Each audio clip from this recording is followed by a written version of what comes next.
Episode की शुरुआत में यूनोंग से उसकी एज पूछता है, जो वो उसे 5 साल बताता है। ये सुनकर वो शॉक हो जाता है और ऐसा क्यों, ये हमें आगे पता चलेगा। वहीं शेन और हाओ यिंग का रूम एक्सप्लोर कर रहे थे, जहाँ पर उन्हें यिंग की डायरी मिलती है। उस डायरी को पहले पढ़ने को लेकर दोनों में खींचातानी हो रही थी, लेकिन आखिर में डायरी हाओ ले लेता है क्योंकि वो शेन से ज़्यादा जिद्दी था। फिर जब वो यिंग की डायरी पढ़ता है तो उसमें उसे उन्हीं की चाइल्डहुड कहानी मिलती है। चाइल्डहुड टाइम में एक बार हाओ शेन को अपने दोस्तों के साथ मिलकर बुली कर रहा था। उस टाइम भी हाओ ऐसा ही बदमाश हुआ करता था। तब यिंग अपने छोटे भाई को लेकर वहाँ पर आई और हाओ के साथ लड़कर उसने शेन को बुली से बचाया था। कुछ देर बाद वहाँ पर सभी बच्चों के पेरेंट्स आकर उन्हें घर लेकर गए। यिंग के भी पेरेंट्स उसे शेन के घर पर लेकर गए थे। सिर्फ हाओ को ही लेने के लिए कोई नहीं आया था। शायद तब उसकी माँ नहीं थी और बाकी बच्चों के पेरेंट्स को देखकर हाओ रोने लगा। ये देखकर यिंग की मॉम हाओ को भी अपने साथ घर पर लेकर आ गई, जिसके बाद हाओ और शेन ने यिंग के घर पर लंच किया। उसके बाद स्कूल टाइम में वो कई बार खाने के लिए यिंग के घर पर आ चुके थे। यिंग के पेरेंट्स उसे और शेन को भी तब अपने बच्चे की तरह प्यार करते थे, इसीलिए हाओ को यिंग का घर कुछ जाना पहचाना लग रहा था। और आज प्रेजेंट टाइम में भी सभी उसी तरीके से एक साथ उसी डाइनिंग टेबल पर बैठकर खाना खा रहे थे। बाकी लोगों को भले ही ये बात याद ना हो, लेकिन हाओ को ये बात अच्छे से याद है और यिंग तो उसे पहले ही पसंद थी। अब वो उसकी चाइल्डहुड फ्रेंड है, ये जानकर हाओ को काफ़ी अच्छा लगता है। इसीलिए वो लंच के बाद यिंग को उसी जगह पर लिख कर आता है जहाँ चाइल्डहुड में उनकी लड़ाई हुई थी। हालांकि यिंग को वो इंसिडेंट तो याद था, पर उस इंसिडेंट से रिलेटेड हाओ याद नहीं था, बल्कि शेन याद था, जिसे हाओ बुली करता था।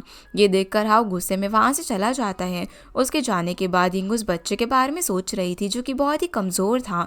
हर कोई उसे बुली करता था, जो कि अपने पास मेडिसिन रखता था और यिंग से उसकी खास दोस्ती भी हो गई थी। लेकिन उसे कोई आइडिया नहीं था कि उसका वही छोटा सा दोस्त शेन है। तभी वहाँ पर शेन आता है, जो उसके साथ शाओ की बुक की कॉपीराइट जल्दी से खरीदने की बात कर रहा था, क्योंकि वो यिंग को इंडस्ट्री की बाकी हीरोइन से अलग आइडेंटिटी देना चाहता था, जो सिर्फ शाओ की बुक पर बनी फिल्म से ही उसे मिल सकती थी।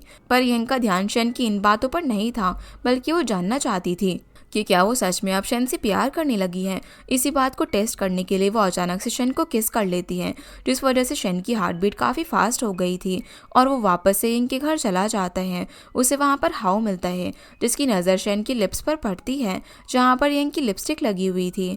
हालांकि उसे पता नहीं लगता कि उन दोनों के बीच हुए किस की वजह से शेन के लिप्स पर ही दाग लगा है। फिर हाओ को किसी का कॉल आता है और वो वहाँ से चला जाता है। इधर शेन को मोयंग का कॉल आता है, जो उसे शाओ के घर पर काम करने वाली एक मेड के बारे में बताता है, जो कि हर सुबह घर का सामान लेकर आती है और घर का काम करके इवनिंग को चली जाती है। ये सुनकर शेन मोयंग से उस मेड के जरिए शाओ से मिलने का प्लान बनाता है।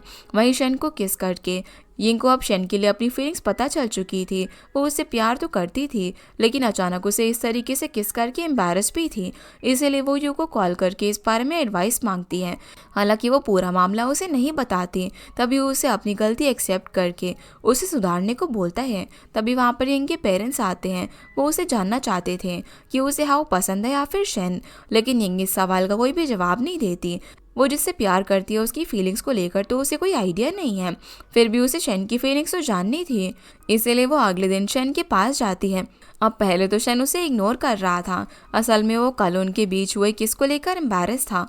ये देखकर यिंग खुद शेन के सामने आ जाती है और उसे उसके दिल की फीलिंग्स पूछती है, लेकिन शेन उसे साफ साफ कह देता है कि वो तो सिर्फ उसके करियर में उसे आगे बढ़ाने के लिए हेल्प कर रहा है, बाकी उसे उससे कोई प्यार नहीं है। ये सुनकर यिंग दुखी होकर वहाँ से चली जाती है और यिंग के जाते ही शेन की जान में जान आती है, क्योंकि यिंग के पास होने पर उसकी हार्ट बीट काफ़ी फास्ट हो गई थी। वहीं यिंग मोयंग के साथ शाओ की मेड के आने का वेट कर रही थी। फिर जब उसे दोनों देखते हैं तो दोनों उसका सामान उठाने में उसकी हेल्प करने का बहाना करके शाओ के घर में घुस जाते हैं। लेकिन वहां पर पहुंचकर वो देखते हैं कि शाओ तो डिसेबल है, वो व्हीलचेयर पर बैठी हुई थी। उन्हें देखकर शाओ समझ जाती है कि वो उसकी बुक का कॉपीराइट खरीदने के लिए आए हैं। शाओ को कोई भी कॉपीराइट नहीं बेचना था, इसीलिए वो उन्हें अपने घर से निकाल देती है। ये बात जाकर दोनों शेन को बताते हैं। तब शेन उन्हें एक बार शाओ से मिलकर माफ़ी मांगने के लिए बोलता है और कॉपीराइट की फिर से बात निकालने को कहता है। उसकी ये बात दोनों मान जाते हैं, लेकिन यिंग को शेन से कुछ अकेले में बात करनी थी, इसीलिए वो मोयंग को शेन की कैबिन से बाहर निकाल देती हैं। फिर वो अपना कोट उतारकर अपने अट्रैक्टिव आउटफिट शेन को दिखाती है और उसके पास आने लग जाती है। इस तरीके से वो उसे सिड्यूस कर रही थी ताकि शेन उसे लेकर अपनी फीलिंग्स एक्सेप्ट कर ले। पर इनका ये प्लान भी काम नहीं करता। शेन भले ही उससे प्यार करता हो, पर वो उसे झूठ कहता है कि उसके दिल में उसके लिए कोई भी फीलिंग्स नहीं है, वो सिर्फ उसकी एक दोस्त है, क्योंकि शेन की लाइफ का कोई भी ठिकाना नहीं है। इस हालत में वो यिंग को उसके साथ फ्यूचर में रहने की झूठी होप नहीं दे सकता। अब शेन से फिर से रिजेक्ट होकर यिंग गुस्से में वहाँ से चली जाती है। उसे ऐसे आउटफिट में जाता हुआ देखकर मोयंग पूरा मामला समझ जाता है। वो शेन को उसका हार्ट कंट्रोल में रखने के लिए बोलता है, क्योंकि उसके हार्ट के लिए ज़्यादा एक्साइटमेंट उसकी जान ले सकती थी। अगले दिन मोयंग और यिंग फिर से शाओ से मिलने जाते हैं, जहाँ वो शाओ के घर के बाहर उसके नेबर पुन को देखते हैं, जो कि हर दिन की तरह शाओ के घर का कचरा पिकअप कर रहा था। भले ही उसने आज तक शाओ को ना देखा हो, फिर भी वो अपने नेबरहुड को साफ रखने के लिए सब कुछ कर रहा था। पुन के जाने के बाद यिंग खाने का लालच देखकर शाओ को दरवाज़ा खोलने के लिए बोल रही थी। हालांकि शाओ काफ़ी टाइम तक यिंग को इग्नोर करके दरवाज़ा नहीं खोल रही थी, लेकिन जब नेबरहुड से ज़्यादा शोर आने की कंप्लेंट आती है तो शाओ को मजबूरी में दरवाज़ा खोलकर यिंग को घर के अंदर लेना पड़ता है। अंदर आने के बाद मोयंग कल के बिहेवियर के लिए शाओ से माफ़ी मांगता है। वो लोग जिस तरीके से उसके घर में घुसे वो बिल्कुल भी सही बात नहीं थी, लेकिन यहाँ पर यिंग शाओ से माफ़ी नहीं मांग रही थी, उल्टा उसके लिखे हुए बुक्स को एक्सप्लोर कर रही थी, उसके काम की तारीफ कर रही थी। इन शॉर्ट वो उसे दोस्ती करना चाहती थी, क्योंकि वो समझ चुकी थी कि शाओ अपनी लाइफ में बहुत ही अकेली है। बुक्स और कहानियों के अलावा उसकी लाइफ में कुछ भी नहीं है। उसकी ये हरकतें देखकर मोयंग को लगा कि अब तो शाओ ने कॉपीराइट कभी नहीं बेचने वाली, इसीलिए वो वहाँ से बाहर चला जाता है। लेकिन यिंग को पता है कि वो क्या कर रही है, और शाओ से कॉपीराइट लेने का यिंग के पास एक अलग ही आइडिया है। जिसके बाद शाओ यिंग को घर के बाहर निकल जाने के लिए बोलती है। उसके मुताबिक यिंग कुछ भी कर ले, उसे कभी भी कॉपीराइट नहीं मिलने वाला। ये सुनकर यिंग शाओ को कुछ देर उसके घर पर ही रुकने देने के लिए रिक्वेस्ट करती हैं। साथ ही वो शाओ को इमोशनल करने के लिए झूठ कहती हैं कि उसके बॉस ने उसे कॉपीराइट की बात करने को भेजा है। अगर वो इतनी जल्दी ऑफिस चली जाएगी तो बॉस उस पर गुस्सा होगा, उन्हें लगेगा कि उसने कॉपीराइट पाने के लिए कोई मेहनत नहीं की। लेकिन कुछ देर बाद जाएगी तो बॉस को लगेगा कि उसने कॉपीराइट पाने के लिए मेहनत की थी, इसलिए उसे देर हो गई। अब यहाँ पर रहने तक यिंग शाओ के घर का कुछ काम भी कर देगी। वैसे भी आज उसकी मेड नहीं आई है। ये सुनकर शाओ उसकी बात मान जाती है, लेकिन उसे डिस्टर्ब करने से मना करती है।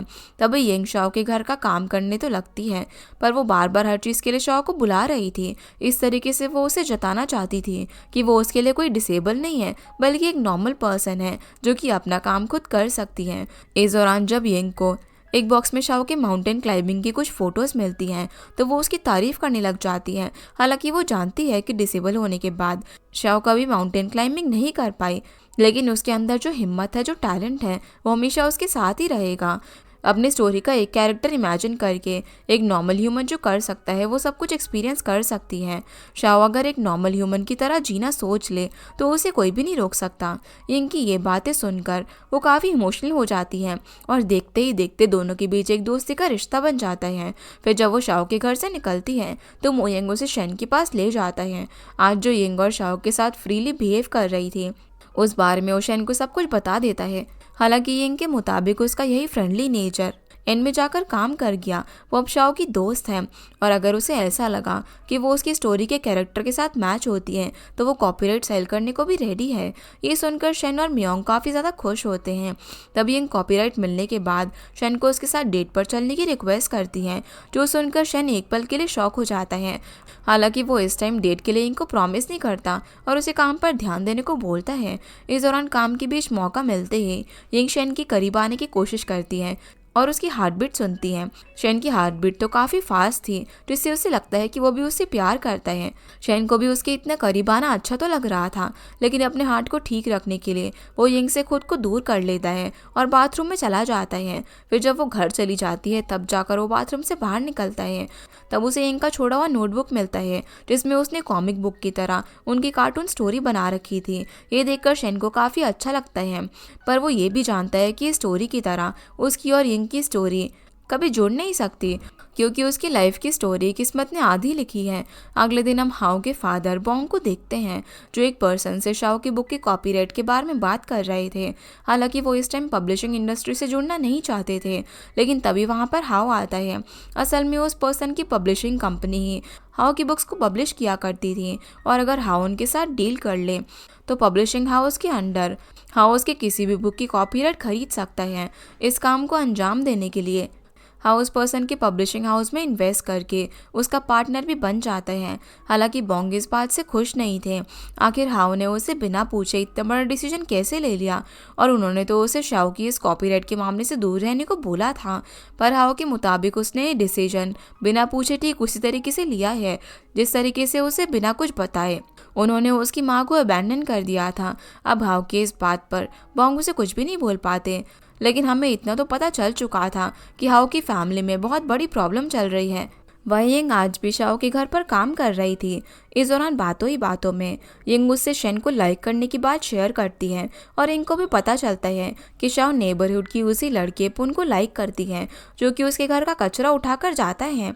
जब भी वो उसके घर के सामने आता है तो शाओ सीसीटीवी कैमरा से उसे देखती रहती है, पर डिसेबल होने के कारण वो आज तक उसके सामने जाने की हिम्मत नहीं जुटा पाई। ये सुनकर यिंग उसकी तरफ से पुन के लिए एक नोट लिखती है, जिसमें वो उसे उनकी बिल्डिंग के पास मौजूद कैफे में मिलने आने को बोलती है। फिर वो उस नोट को कचरे के बैग में छुपाकर बाहर रख देती है। शाओ को तो लग रहा था कि पुन उस नोट को इग्नोर कर देगा, लेकिन कुछ देर बाद जब वो कचरा उठाने के लिए आता है तो वो उस नोट को पढ़कर शाओ के लिए भी एक नोट छोड़ता है, जिसमें लिखा हुआ था कि वो कैफे में उसका वेट करेगा। ये देखकर यिंग और शाओ बहुत ज़्यादा खुश होते हैं। हालांकि शाओ उससे मिलने से डर रही थी। उसे लगा कि पुन उसे कोई खूबसूरत नॉर्मल लड़की समझ रहा होगा, लेकिन जब वो उसे इस तरीके से डिसेबल व्हीलचेयर पर देखेगा तब शायद वो डिसअपॉइंट हो जाएगा और फिर कभी कचरा फेंकने में उसकी हेल्प तक नहीं करेगा। ये सुनकर यिंग शाओ को मोटिवेट करने लगती है कि माउंटेन क्लाइंबिंग की तरह ये भी शाओ की लाइफ का एक चैलेंज है। वो पूरी लाइफ इस घर में पुन से तो नहीं छुप सकती है ना, उसे उसके साथ दुनिया का सामना करना होगा, और अपनी डिसेबिलिटी को लेकर शर्म करने की ज़रूरत नहीं है। उसे हिम्मत करके अपनी सच्चाई का सामना करके उसे एक्सेप्ट करना चाहिए। यिंग की इस बात से शाओ में थोड़ी सी हिम्मत आती है, जिसके बाद वो यिंग के साथ उस कैफ़े में जाती है जहाँ पर पुन बहुत ही अच्छे से शाओ को ग्रीट करता है।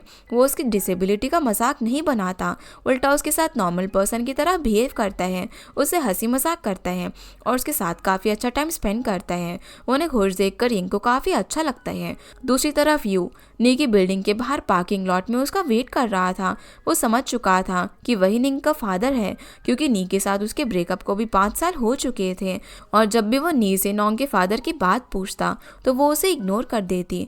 पर अब जो कुछ भी हो, यू अब नोंग के लिए एक अच्छा फादर बनना चाहता था, इसलिए वो आजकल नोंग के लिए गिफ्ट्स लेकर आता था, और आज भी वो उसके लिए गिफ्ट्स लेकर ही आया था। पर वो देखता है कि नी ने उसके दिए हुए सभी गिफ्ट्स अपने असिस्टेंट को फेंकने के लिए दिए थे। ये देखकर उसे काफ़ी बुरा लगता है। वो अभी लाए हुए गिफ्ट्स लेकर नी और नोंग के पास नहीं जाता। दूसरी तरफ शाओ शेन को अपनी बुक का कॉपीराइट बेचने के लिए तैयार थी। उसकी सिर्फ एक ही डिमांड थी कि उसकी बुक स्टोरी की मेन कैरेक्टर यिंग ही प्ले करेगी। अब कुछ ही दिनों में यिंग उसकी बेस्ट फ्रेंड बन गई थी, जिसने उसे जीना सिखाया, अपनी डिसेबिलिटी को अपनाकर खुश रहना भी सिखाया, और शेन ने तो पहले ही यिंग को मेन रोल दे दिया था। इसीलिए शाओ शेन के कॉपीराइट कॉन्ट्रैक्ट पर साइन करने लगती है। तभी वहाँ पर हाउ आता है, जो कि अपने साथ पब्लिशिंग हाउस के लोगों को लेकर आया था। अब शाओ की मजबूरी थी सिर्फ हाउ के पास ही अपनी बुक की कॉपीराइट सेल करने की, पर लकीली हाउ को भी शाओ की डिमांड मंजूर थी, क्योंकि हाउ खुद भी यिंग को अपने ड्रामा की मेन लीड बनाना चाहता था। और ये खबर जब यिंग और शेन को मिलती है तो दोनों इस बात से शॉक थे कि आखिर हाउ अब क्यों यिंग के सपोर्ट में काम कर रहा है। पर जो भी हो, हाउ और शेन में भी धीरे धीरे दोस्ती हो रही थी, और दोनों इस ड्रामा का काम एक साथ संभालने का प्रॉमिस करते हैं। भले ही हाउ ने कॉपीराइट खरीदा हो, लेकिन ड्रामा की मेन लीड तो यिंग है, इसीलिए यिंग और शेन बहुत ज़्यादा खुश थे। इसी खुशी में यिंग शेन को उसके साथ डेट पर चलने को बोलती है। अब यहाँ तो शेन डेट पर जाने के लिए मान जाता है, और मोयोंग उसे कंपनी का क्रेडिट कार्ड भी देता है ताकि यिंग डेट को लेकर शॉपिंग कर सके। लेकिन एंड में जब यिंग रेस्टोरेंट पर शेन का वेट कर रही थी तो शेन वहाँ पर जाता ही नहीं है, उल्टा वो फौरन जाने की तैयारी करने लग जाता है अपने हाथ ट्रीटमेंट के लिए, और इधर यिंग अकेले उसका रेस्टोरेंट में वेट कर रही थी। एयरपोर्ट जाते हुए शन को वो सब पल याद आ रहे थे जो कि उसने यिंग के साथ बिताए थे। यिंग को ऐसे अकेला छोड़कर उसके साथ डेट पर जाने का झूठा प्रॉमिस करके शन को बुरा तो लग रहा था, लेकिन वो आखिर क्या करे। अपनी हालत के बारे में जानकर वो यिंग को प्यार का झूठा होप नहीं दे सकता। वह यिंग बहुत देर तक शन के आने का वेट कर रही थी। जब शन के आने की उसे कोई उम्मीद नहीं दिखती तो वो गुस्से में काफ़ी ड्रिंक कर लेती है। तभी उसे हाव का कॉल आता है, जिसे वो शन का कॉल समझ रेस्टोरेंट आने के लिए काफ़ी डांटती है। हाव समझ जाता है कि यिंग इस टाइम रेस्टोरेंट में अकेली है और शन उससे मिलने के लिए नहीं आया, इसीलिए हाव उसे पिकअप करने वहाँ पर जाता है। लेकिन उसके आने से पहले वहाँ पर शन आ चुका था, जो कि यिंग को अपने साथ लेकर चला जाता है। यिंग के लिए उसने अपनी फॉरेन डॉक्टर की अपॉइंटमेंट भी कैंसिल कर दी थी। फिर जब वो उसे अपने घर ले जाकर बेड पर सुलाता है तो यिंग फिर से उसे अपनी दिल की फीलिंग्स बताने लग जाती है, पर शन उसका कोई भी जवाब नहीं देता। हालांकि उसका दिल कर रहा था कि वो उसे बोले कि वो चाइल्डहुड से उससे कितना प्यार करता है, वो उसका पहला प्यार है। अगर उसकी ज़िंदगी कुछ दिनों की ना होती तो शायद उसकी और यिंग की प्यार की कहानी कुछ और होती। जिसके बाद वो यिंग को सुलाकर रूम से बाहर आता है, जहाँ पर मोयंग उसे मेडिसिन देता है जिसे शन खा लेता है। दूसरी तरफ एक क्लब में हाउ यिंग और शन को साथ में देखकर गुस्से में ड्रिंक कर रहा था।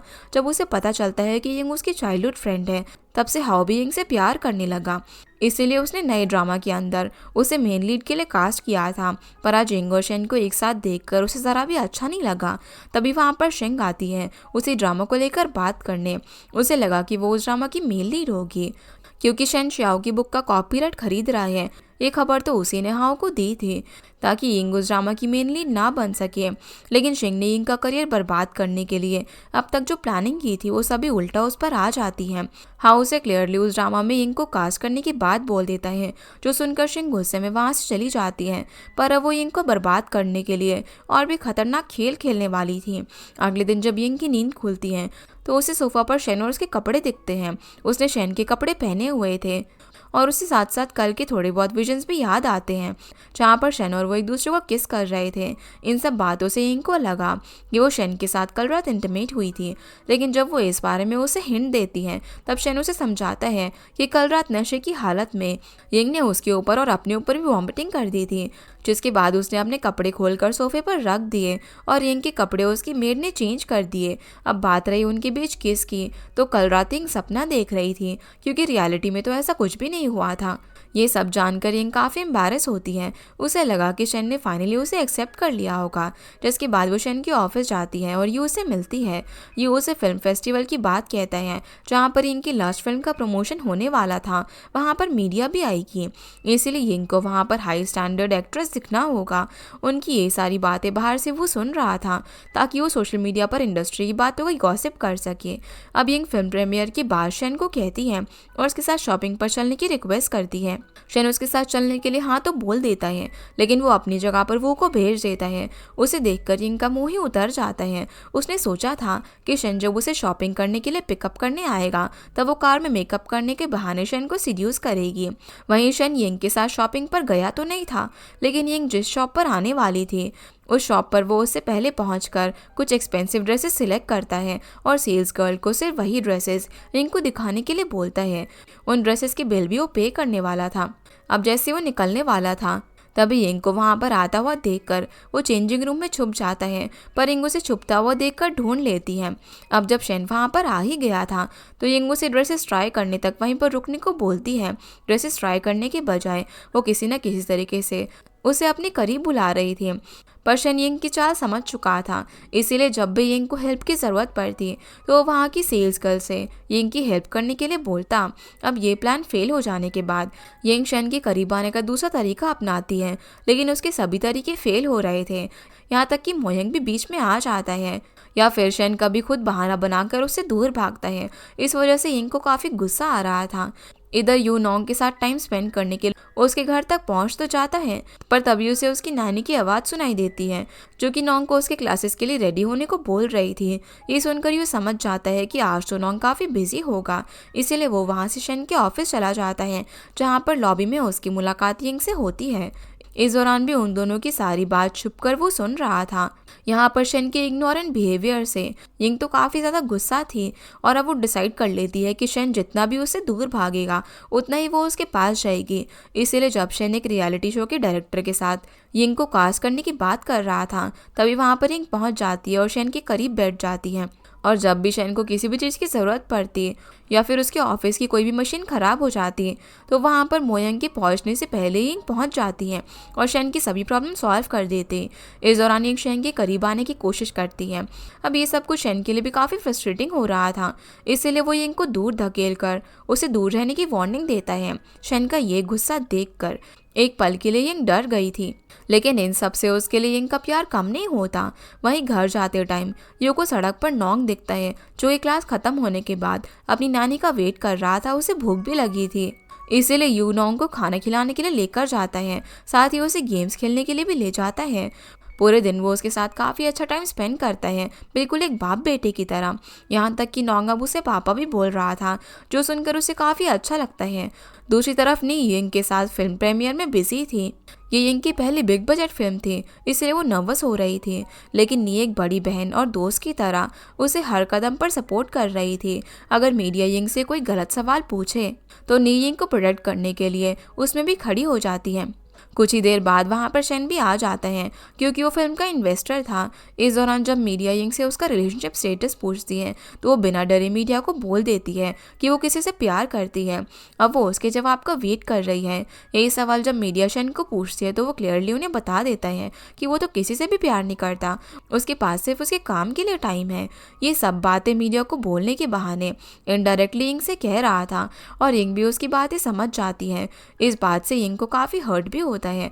हालांकि यिंग से इतना रूड होकर शन को भी अच्छा नहीं लग रहा था, इसीलिए वो चुपकर यिंग पर नजर रख रहा था ताकि वो जान सके कि कहीं यिंग दुखी होकर रो तो नहीं रही है। और इसी के साथ हमारा ये एपिसोड यहीं पर ख़त्म हो जाता है। तो गाइस, ये थी आज की वीडियो एंड होप आप लोगों को ये वीडियो पसंद आई होगी। तो इस वीडियो को लाइक कर चैनल को सब्सक्राइब ज़रूर कीजिएगा। आपसे फिर मिलते हैं इस ड्रामा के अगले एपिसोड में, तब तक के लिए गुड बाय।